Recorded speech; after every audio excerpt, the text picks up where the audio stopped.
Под стук молотка строители на этой площадке завершают установку стропил и их связку с балками. В будущем эта конструкция станет основанием крыши школы. Целая бригада специалистов занята этой работой. Уже установлен центральный прогон, на который крепятся стропилы. Еще пара шагов и можно накрывать профлистом.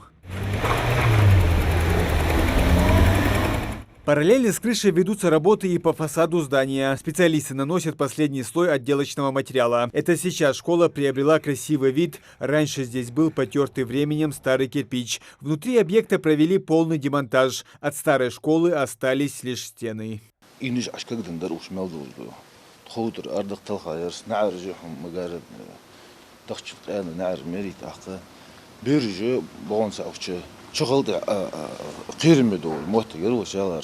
أوقفش خد الأرخاء ده عندلي كل دورشك كافل خوجي وشلمنا تخدد أقبينش لغة جرير جواخ دوا بيسات دوا شيسات معلق الأرض أخا بنور مسات ويستو ديسر حلقي يعني الأرخاء اشت болбиш вақт пенеш халеда. После летних каникул школьники и учителя могут не узнать родную школу. Над этим трудится около полусотни строителей. Будущие классы обновленного образовательного учреждения будут оснащены интерактивными досками и современными компьютерами. Вот кабинет, наш бывший кабинет завучей, заместителей директора по учебно-воспитательной и воспитательной работе.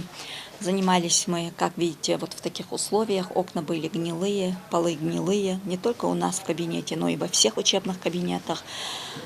Многого не хватало, условий было никаких. Какие надежды на новое здание? У нас огромные надежды.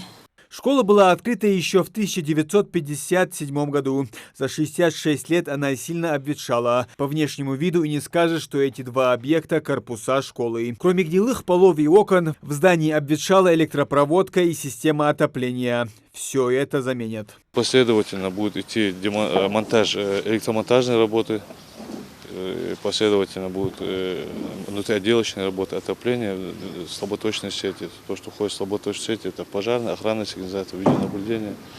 Но в соответствии с графиком мы, я думаю, справимся. До конца августа у нас сроки строительства, сдачи этого объекта.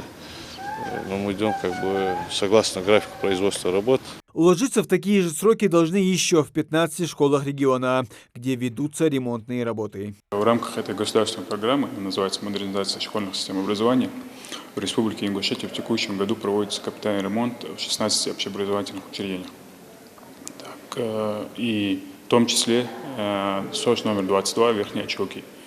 Все эти объекты будут сданы к 1 сентября до Лендели. По финансированию по всем этим объектам у нас выделено более 1 миллиарда рублей. Программа модернизации школьных систем образования запущена в Ингушетии в прошлом году.